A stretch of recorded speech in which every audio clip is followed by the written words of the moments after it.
Knights of Pythias Cemetery in Smithville, Indiana, and we're gonna go take a look around and see what we can find. There's lots of older headstones in here, and it is a current cemetery, so you will see some newer burials, but if you don't already know, as a rule, I don't look or document newer burials because out of respect to the family, I only do historical burials, and older ones I generally stop right around the 70s for most of them, unless there's something really, really interesting about them. But otherwise, as I said, we're here at Knights of Pythias, so come take a walk with me.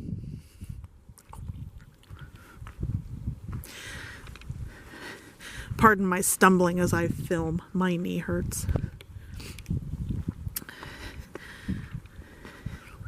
This cemetery is located just off of Strain Ridge Road, down a gravel drive next to the Apostolic Church. I don't remember the name of it, but it is a public cemetery. You can come here and visit. Just be respectful, as always, in all cemeteries. Be respectful of those buried here. Do not play around. Do not mess with the headstones. Don't do any rubbings of any sort. I believe that some places that is actually against the law. I think it's just really frowned upon generally. So I'm going to take a walk. There used to be, across the road from the cemetery, there was a really old log cabin that I had read somewhere belonged to somebody who was buried in the cemetery, but it got torn down a few years ago. I think it might have become unstable and fallen in when we had a really bad storm come through. So you see, it's very sparse in here, and I don't know if that was by choice, by design, or if there are a lot of unmarked graves in this cemetery. It's just kind of in the middle of a field. Well, here's one right here. On the grave, 4 infants of Mr. and Mrs. G.E. Litz. And there's some busted footstones behind them. I'm trying to remember which grave that was.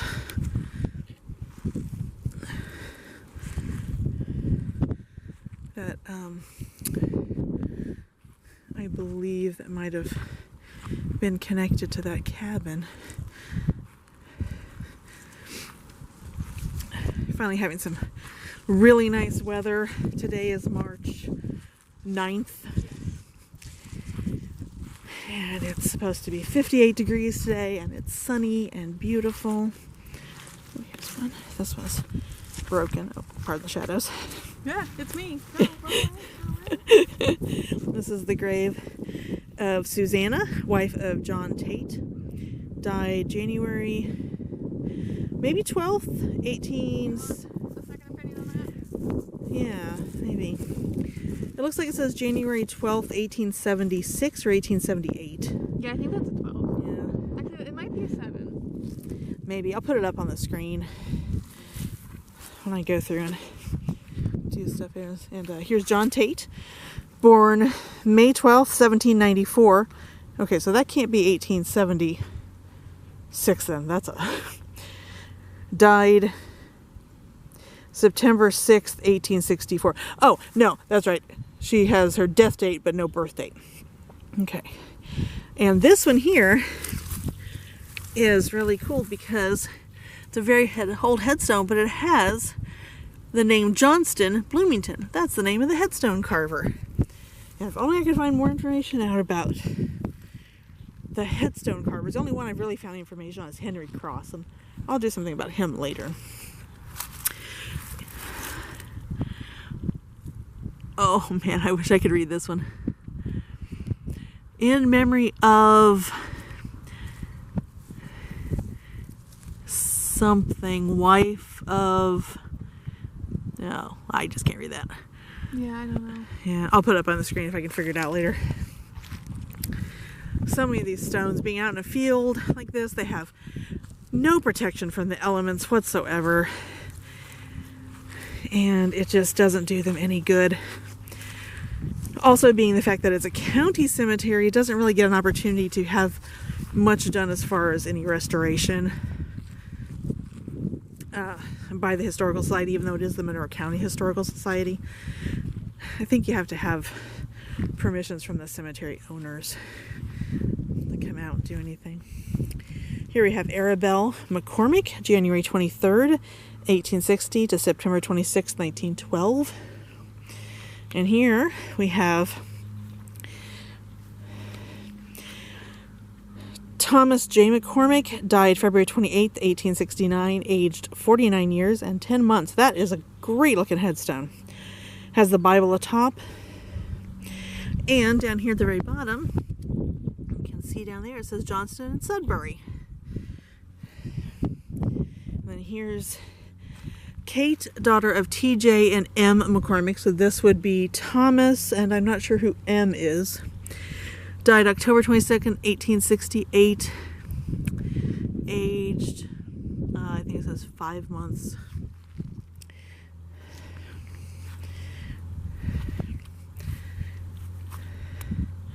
I can't read this one pretty much at all. So this is,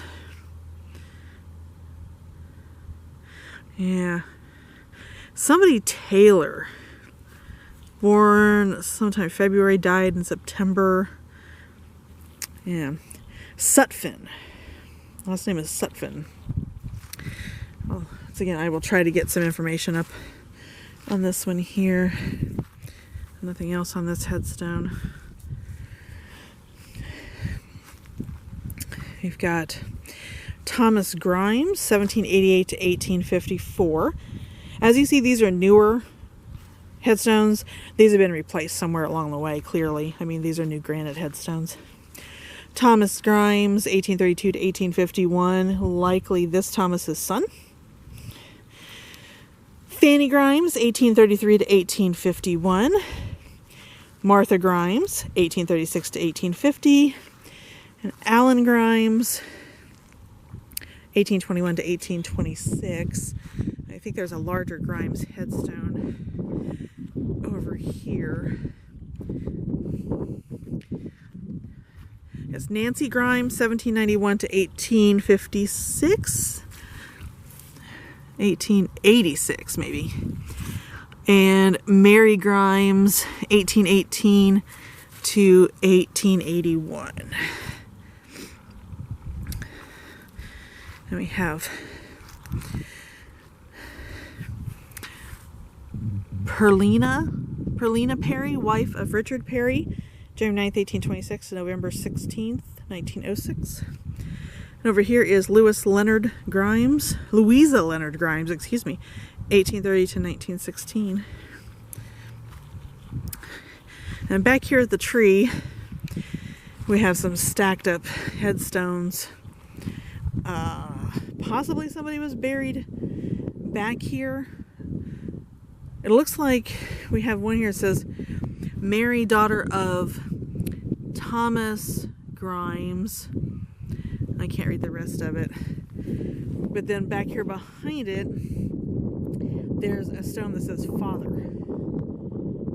But that one's buried in the ground, so I'm not sure if we're missing some headstones back here or what. Here's another stone up against the tree. This one says Allen.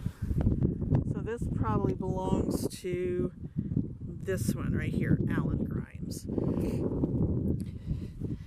It looks like it's in the ground, but I'm pretty certain that it's just mud up against it from life. And these here, those concrete stone pieces, those are the original fence posts before this wire fence was put in. Those are the original fence posts, probably from when the cemetery was established, so those are pretty old. Not exactly certain when this cemetery was established, but as you can see, it's probably early 1830s, 1840s. Because I don't know. I mean, with with all of this open space in here, it's hard to tell. It's hard to tell whether or not there's any other graves in here. And I don't know if you can see it on the camera, see it on your screens at all, but there are definite depressions. I can see a depression here, depression there, there's a depression here, and there's like one right there, and there's several over this way. So there are probably several graves in here that were at one time marked with field stones, or even maybe even wooden crosses, I don't know, but more likely field stones. That seems to have been a more common way of marking graves in this particular area. So these graves up here, most of these are much newer. I can see, in fact, there's a newer burial, so we're going to skip by that. But here you are. This is the Knights of Pythias Cemetery, Smithville, Indiana. It is a public cemetery. You are welcome to come visit, but as I said, just be respectful. And have a great day. Thanks for taking a walk with me. See you next time.